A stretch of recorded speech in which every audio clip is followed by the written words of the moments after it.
not underfund this rickety system only to have it come back and haunt you in the years to come. Governor Greg Abbott urging lawmakers to quickly fix the state's embattled child welfare system. Tonight, we break down the 4 items Abbott declared emergencies in his State of the State address, plus reaction from state Democrats and our analysts. And hundreds of supporters formed a human shield around Texas Muslims for their rally at the Capitol today. We take you to the event. Then we're joined by Democrat Matt Engel of the Lone Star Project. His take on the governor's address and more. Capitol Tonight starts right now.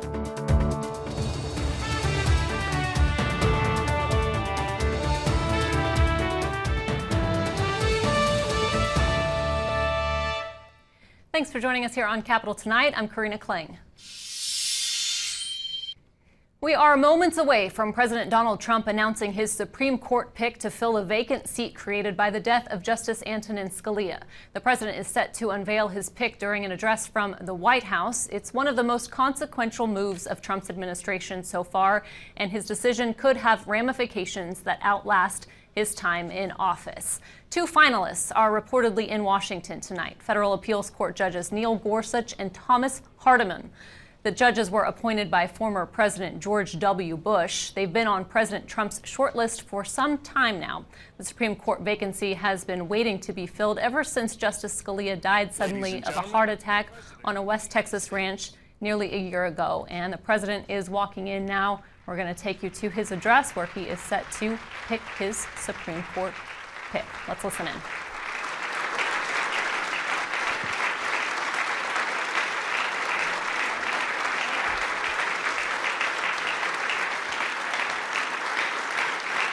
Thank you. Thank you very much.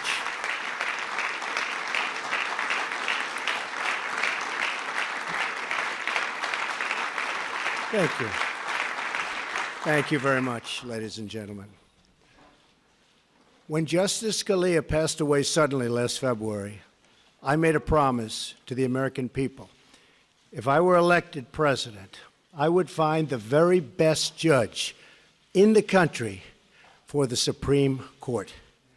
I promise to select someone who respects our laws and is representative of our Constitution and who loves our Constitution, and someone who will interpret them as written.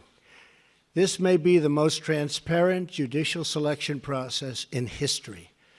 Months ago, as a candidate, I publicly presented a list of brilliant and accomplished people to the American electorate and pledged to make my choice from among that list. Millions of voters said this was the single most important issue to them when they voted for me for president. I am a man of my word. I will do as I say, something that the American people have been asking for from Washington for a very, very long time. Today,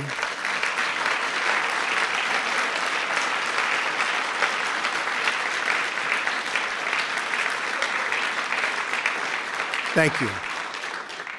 Today, I am keeping another promise to the American people by nominating Judge Neil Gorsuch of the United States Supreme Court to be of the United States Supreme Court. And I would like to ask Judge Gorsuch and his wonderful wife, Louise, to please step forward. Please, Louise, Judge. Here they come. Here they come.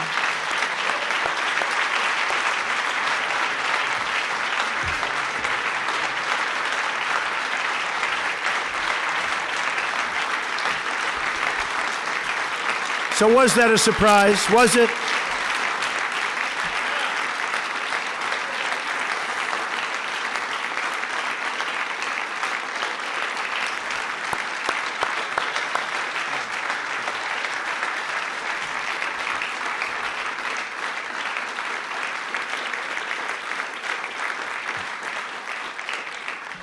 I have always felt that after the defense of our nation The most important decision a president of the United States can make is the appointment of a Supreme Court justice.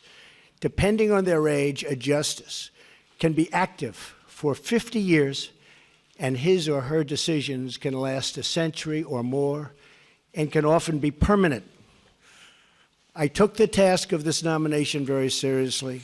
I have selected an individual whose qualities define, really, and I mean closely define, what we're looking for. Judge Gorsuch has outstanding legal skills, a brilliant mind, tremendous discipline, and has earned bipartisan support. When he was nominated to the 10th Circuit Court of Appeals, he was confirmed by the Senate unanimously. Also, that's unanimous. Can you believe that nowadays with what's going on? Yeah.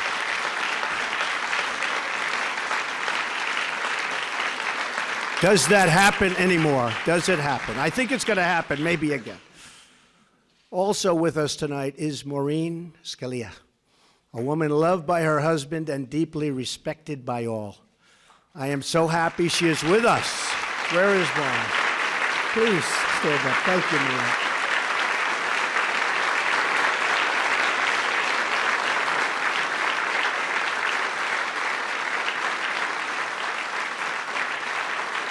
Thank you, Maureen.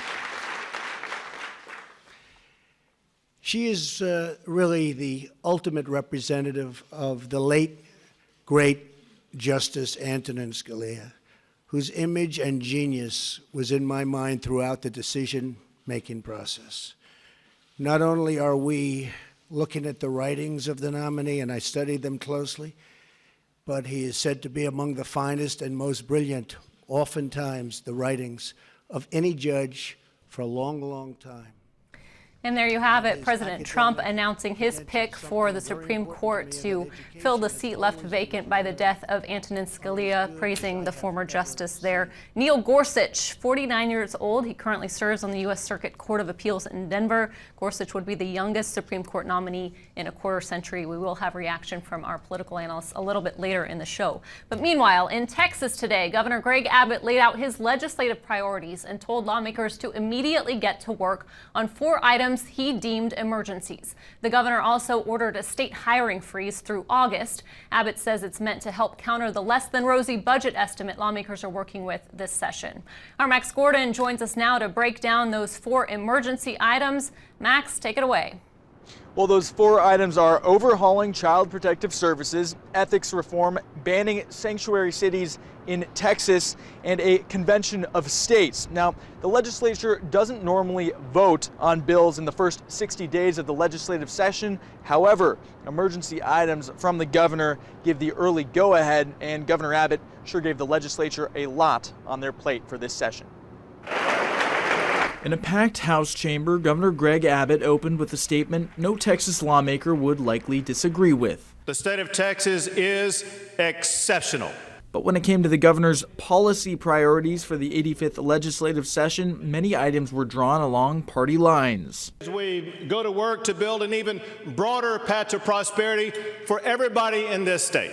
Among the 4 emergency items announced in Governor Abbott's State of the State address, a ban on so-called sanctuary city policies and a call for a convention of states to rein in a federal government Abbott called out of control. It has increasingly abandoned the Constitution. It has stiff-armed the states and ignored its very own citizens. Governor Abbott's other 2 emergency items are getting bipartisan support, calling on lawmakers to pass ethics reform and to overhaul the state's troubled Child Protective Services Agency. We can reform the system so that no more children die in it. But as CPS gets more support, Abbott called for other state agencies to freeze hiring through August. He says that's meant to help ease budget constraints this session. Texans know how to live within their means. Meanwhile, state Democrats argue the money's there if lawmakers would dip into the rainy day fund. They also pushed back on Abbott's support of anti-abortion legislation and his stance on sanctuary cities. Certainly some of the priorities the governor laid out today we share, and we want to work with him on. Yet others he discussed today were needlessly divisive, pointless, and frankly, will be a waste of time. Democrats also noted what didn't emerge in the governor's speech. The bathroom bill didn't come up. Maybe that's good. I don't know. I think maybe part of the reason is that the business community stood up on that. But one thing not up for debate on the right or left. Let's keep Texas the most exceptional state in the United States of America. May God bless us in our efforts. Now, Karina, what's also notable here is that the governor didn't list any education issues as emergencies. However, he is pushing for school finance reform here in Texas. The governor also wants a school choice bill to land on his desk this session. And additionally, he said that lawmakers didn't put in sufficient effort in improving pre-K last session. So we'll see what happens with those items. Karina? Max, thank you very much. Also today, hundreds of Texas Muslims and those who support them converged on the state capitol. Texas Muslim Capital Day was created to get Muslims more involved in the political process. But with recent action from President Trump and some state lawmakers, participants were on high alert. And as our Leanne Wallace reports, supporters made sure they were protected from protesters. Assalamu alaikum. Peace to everyone. That's the message these Texas Muslims want heard loud and clear. Love everybody. That's what I want to mention. But many Muslims across the country haven't felt that love recently. Lately, I've been feeling, a little bit uncomfortable. A lot of that discomfort follows the executive order signed by President Donald Trump last week. It temporarily suspends travel to the U.S. for 7 majority Muslim countries. I don't think it makes us safe. I think it alienates us from the rest of the world. There were a handful of protesters at the rally who support President Trump's efforts to combat terrorism by implementing the travel ban. He wasn't saying ban Muslims, he was saying ban Muslims until our leaders can figure out what the hell is going on. Like, oh, well, if you're not even going to acknowledge that Islam has any role, then what are you even doing? Security was tight at Tuesday's rally. Supporters even created a human barricade around the rally after rumors of anti-Muslim protesters. I couldn't even get through the shield. I was trying to get up here to speak, and there were so many people. I've never seen this before. Texas Muslim Capital Day has been going on each session since 2003, and it's typically been peaceful.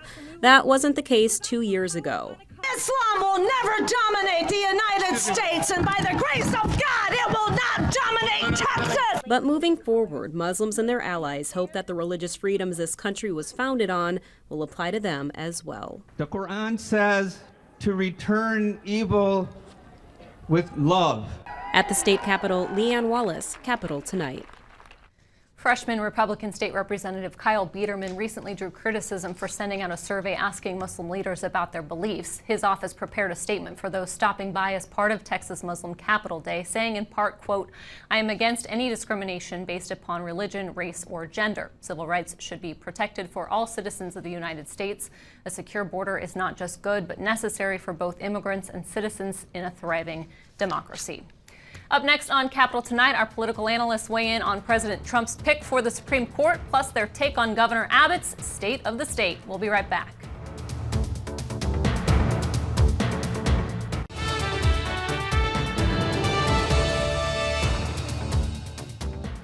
Welcome back to the show. Political analyst Democrat Harold Cook and Republican Ted DeLisi. And now we're just hearing President Trump's pick for the Supreme Court, Neil Gorsuch. What do you think are the next steps here with Senate confirmation? I think it's going to be a tough road for Senate confirmation of this nominee for 2 reasons. Number one, of the 3 or 4 people who in recent days have been mentioned as the most likely of President Trump's picks, Judge Gorsuch is the most conservative pick of them. 3 of those 4 were to the right of Scalia. 1 wasn't, but I think there's going to be real concerns among the Democrats about the level to which the court might turn to the right. I don't think that's going to be foremost on the minds of Senate Democrats, however. I think foremost on their minds possibly is the fact that the Senate Republicans completely ignored for 10 months a valid, qualified pick by a duly elected president who was almost a year away from the end of his presidency, and by the way, the first black president. That means something. It means a lot more than nothing There's been a lot of anger about that. I was really surprised and disappointed, frankly, that the National Democrats didn't run more of the presidential election on that. So, I mean, I think the Senate Republicans, at least at first, are going to be united against this or any other nominee, whether or not they stay united or whether or not the Republicans just do away with the 60% rule is up for grabs. But I'm not sure this is going to be an easy road to hoe. Ted, what's your response? He appears to be a superbly credentialed individual. He's someone in his 40s who's been nominated for the Supreme Court. This is someone that, if he stays healthy, could have a massive impact on American history for the next 4 decades or longer. This is a very, very important choice. I think it was also important in a couple of different ways. Number one, there was always a possibility that a Texan could be involved in this choice, whether that be Ted Cruz or Don Willett or some other jurist here. That's not the case, so Texas politics won't shift at all. And then I think it's interesting that, you know, the Trump administration needed maybe a solid win. I'm not saying this person's going to be confirmed without any sort of controversy, but, you know, tonight's kind of visuals, I thought, worked well. The fact that, you know, it was a live event tonight, and I thought that his remarks were appropriate. I thought it was appropriate that Gorsuch actually talked a little bit about Scalia and the importance of Scalia in the conservative movement. So in that regard, very preliminarily, it's off to a good start. Yeah, we'll be learning a lot more about Gorsuch in the coming days, but I also wanted to talk to you guys tonight about Governor Abbott's State of the State address and just get your reaction overall to what he said today, laying out those 4 emergency items, among other things. You know, I thought the 4 that he chose were interesting, and I think it kind of speaks to Governor Abbott's personality more than anything. He strikes me as a governor who is not always out to just talk to his base. There have been governors who picked all their emergency items as kind of dog whistles to their base. 2 of his 4 were dog whistles. I mean, sanctuary cities is a dog whistle. Approving the Constitutional Convention, that's speaking to his base. But who would disagree with CPS needing to do better? Who would disagree with implementing ethics reform? He talks to a wider audience. It was a predictable speech, and I wish he'd done some things differently. But then again, I'm a Democrat and he's a Republican, so of course I did.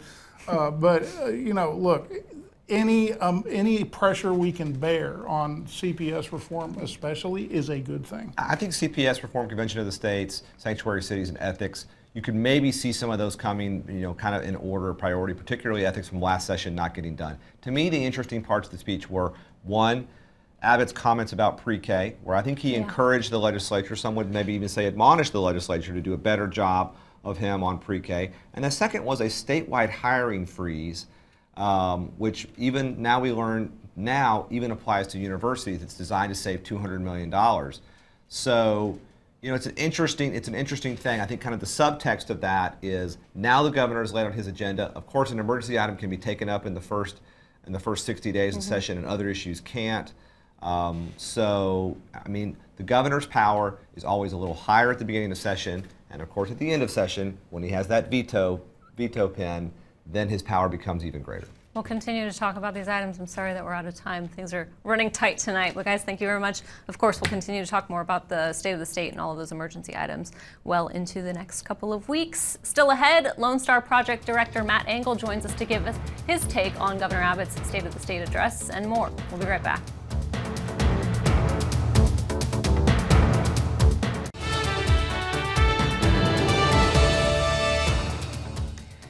Welcome back to Capitol Tonight. I'm joined now by Democrat Matt Engel, the director of the Lone Star Project, a Democratic Research and Communications PAC. Thanks so much for being on the show. Happy to be here. Thanks for asking me. Yeah, I know things have been super busy, so let's just get straight to it. Sure. And I know you were closely watching the governor's State of the State address today.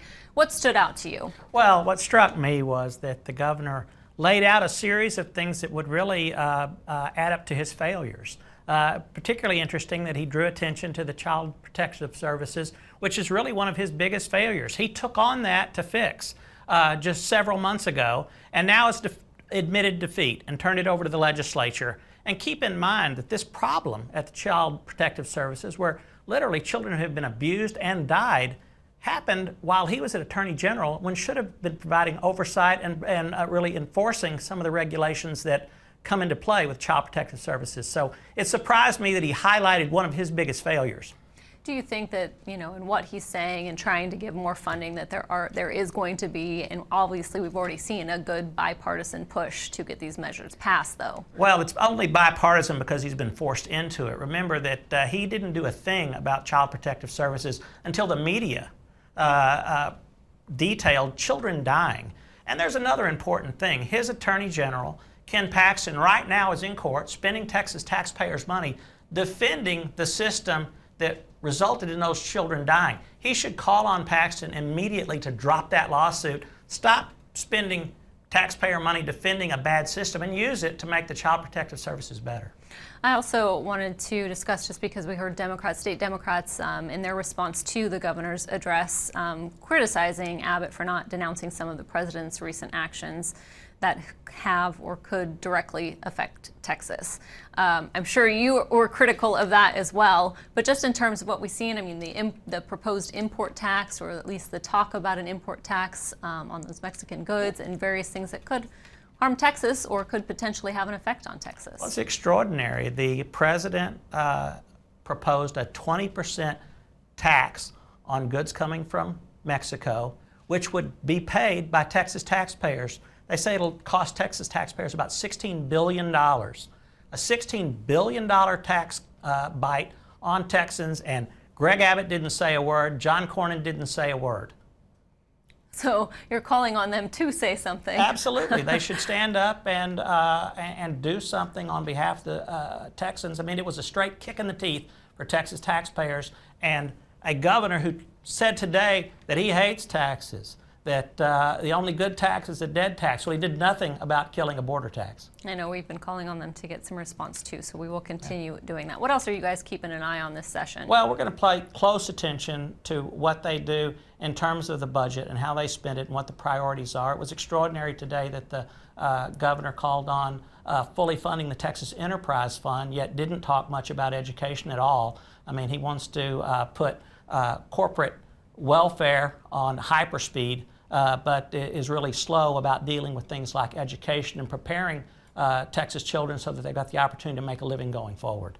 And so I think we're going to try very hard to make sure he's held accountable for responsibly spending the budget and not using it, as he has in the past, to make sure that his own donors and his own cronies are taken care of. Yeah, well, what about ethics reform and the calls for that, and obviously the legislation that failed last time around? I'm sure you'll be closely watching just how it's crafted, and you know, we always say the devils are in the details. Well, what's interesting to me again is that you've got a governor who's calling for an ethics package that does nothing about his attorney general, who is under felony indictment. He hasn't said a word about Ken Paxton stepping down or at least stepping away from enforcing the laws, yet he's calling for ethics reform. He really doesn't have any moral authority to push that, and I think that's one of the reasons that the legislature's ignored him. I know we asked when some of that legislative package by senators was laid out last week, I believe, just on how one of the issues could relate to Ken Paxton, because it said if they are convicted, would have to step away from office. Yeah, and I think that it's interesting that we've got a situation in which you've got an attorney general, the highest law enforcement official in the state of Texas, under indictment, and you've got an ethics package that could affect him, yet nobody's calling on him under those circumstances to actually step away. I know you'll be continuing to watch it. We'll get you back in to talk more about these issues as the session progresses. Matt, thank you very much. You bet. We are out of time tonight. Join us tomorrow when our guest will be State Representative Chris Turner. Turner was elected chair of the House Democratic Caucus by his colleagues yesterday. He'll discuss his role this session in trying to push Democrats' policy in the Republican-controlled legislature. Plus, the Quorum Report's Harvey Kronberg will be here. That's tomorrow night at 7. Until then, thanks for watching. Have a great night.